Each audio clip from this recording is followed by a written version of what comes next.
Okay, so what we're going to talk about very briefly in this short video is a review of what we discussed in class on rectilinear kinematics, which we discussed is just the straight line motion of a particle. So kinematics refers to motion of particles, and we had stated that particles have mass, but they have negligible size and shape. So what we really care about when we're studying particles is the motion of the mass center. And rectilinear just means that it's in a straight line, okay? So what we did talk about was different categories of motion. First one being the position, which is just the location of the particle at any given instant in time. So in dynamics, we study motion with time. So everything that we study in dynamics is related to a specific instance in time, because the next instant, the motion's going to change. And so everything that we study, all the calculations that we do, is based on specific instances in time. So this little picture here that you're seeing shows the position of the particle being this blue piece here, and it's moving along this line S, and the position then is measured from the origin, which is at O. Okay, so we say that the position is equal to S. So the S is just the position. Okay, now the displacement is a little bit different. Oops. See that I missed an L in there. The displacement is a little bit different, because the displacement is how that particle changes the position within that particular time interval. So you can see that the particle started out here and it ended here. So the initial position was S. It moved a displacement of delta S. So delta S is the displacement. Delta S is equal to the displacement, okay?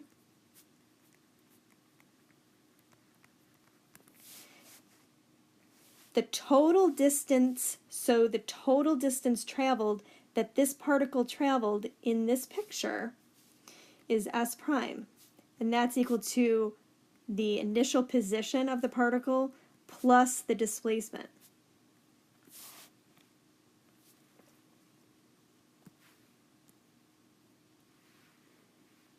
Okay. So now we're going to talk about velocity. So these are really the core things that we're going to talk about in this class, actually. The three things: position or displacement, velocity, and acceleration. So first, the velocity is just a change in position with respect to time. Well, we said that position is equal to S. So a change in position is d, with respect to is the line, time, dt. So ds dt is equal to velocity. Now velocity is a vector, right? And so is position, because it has a magnitude and a direction, right? So we have to assess not only the magnitude of the position and the velocity, but also the direction that it's taking. Okay, so then finally we have acceleration. And acceleration then is the change in velocity then with respect to time. So the change in velocity, change would be d, right? Change in velocity with respect to time. And that equals acceleration. And those are vectors as well. Acceleration and velocity are both vectors. So sometimes we want to create a relationship between acceleration, position, and velocity and eliminate time. So we want to have one relationship, and we can show that we can have an equation AdS, so acceleration times the change in position, equals velocity times the change in velocity, but not with respect to time. So how do we do that? Well, we have to eliminate dt from our equations. So what equations did we have? We had velocity is equal to ds dt, and we have acceleration is equal to dv dt. Well, what we're going to do is we're just going to solve this velocity equation for dt. So we're going to say dt is equal to ds over v. Now we're going to take that and we're going to build the relationship between these two equations, and we're going to substitute that in for dt. So now we're going to say acceleration is equal to dv over ds over v. And now we're going to simplify this. We can bring v here, and then we can bring the ds over, and we end up with a ds is equal to v dv. Now where this is useful is when we have problems that are dealing with position, velocity, and acceleration, but we don't know the exact time. And then we can use this relationship conveniently. So a special case is if acceleration is constant. So we'd have to be told that the acceleration is constant, or in the next section when we talk about projectile motion, when the particle is subjected only to acceleration due to gravity. So what can we do with this acceleration being constant? Well, what we're going to do is we can solve for special equations that we can use that will make our lives easier in solving some of these problems. So first one is velocity as a function of time.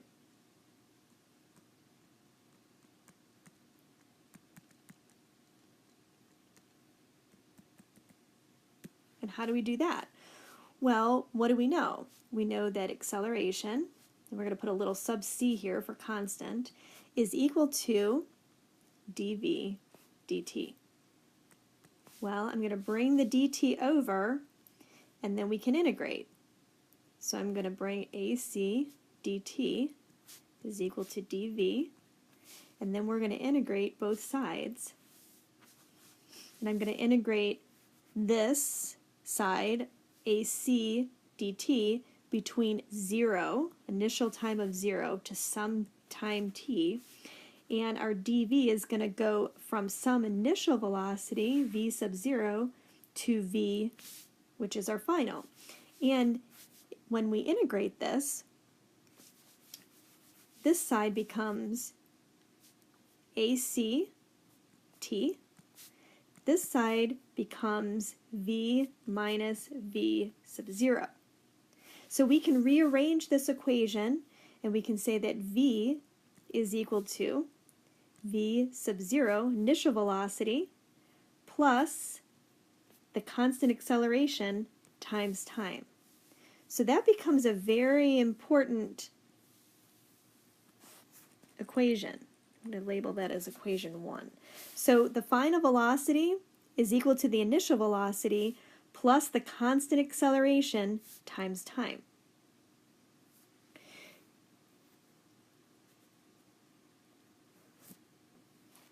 So our second important equation is position. Position as a function of time.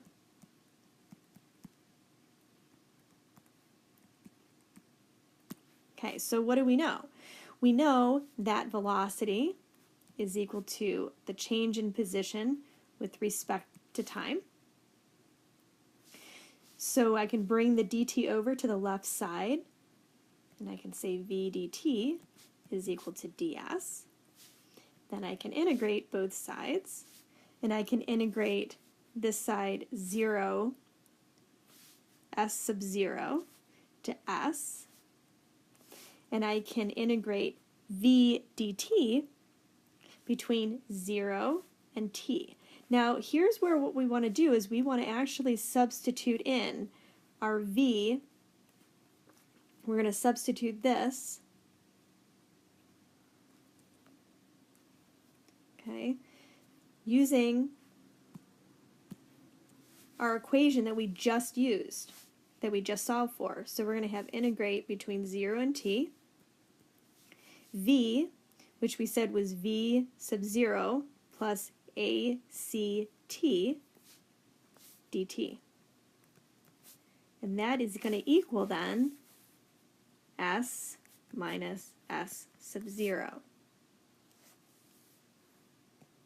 Okay, so continuing on, when we integrate our v sub 0 plus act dt between 0 and t, that equals s minus s sub 0. What do we get? Well, we get v0t plus 1/2 act squared. And that equals s minus s sub 0. So now we can solve for s, and we can say, okay, our position is equal to, our final position is equal to our initial position s sub 0 plus our initial velocity times time plus 1/2 constant acceleration times t squared. So that's another very important equation that we're going to use. We're going to label that as 2. And last but not least, our third important constant acceleration equation is velocity as a function of position. So this is where we're going to use our derived equation where we are relating acceleration, velocity, and position.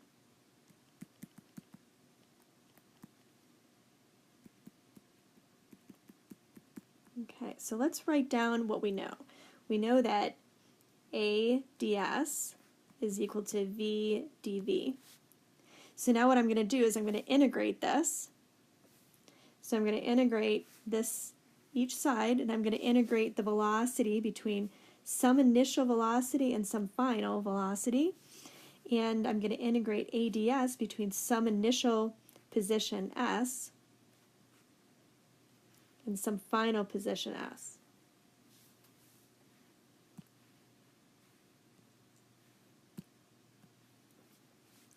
So here we're going to have acceleration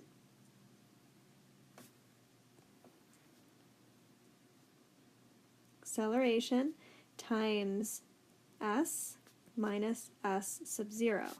And then on this side, we're going to have 1/2 v squared minus 1/2 v sub 0 squared. And then we're going to rearrange some terms to get our final velocity on the right side, so we can multiply this entire thing by 2. Therefore, we can multiply this entire side by 2. Okay, and then we'll have 2. I'm going to put a little c in here so that we know that it's acceleration constant. So then we have 2 ac times s minus s sub 0, and that's equal to v squared, final velocity squared, minus initial velocity squared. I'm going to bring the initial velocity over to the other side, and I'm going to get v squared is equal to the initial velocity squared plus 2 times the acceleration times s, which is the final position, minus s sub 0, which is the initial position. And this is our third very important constant acceleration equation.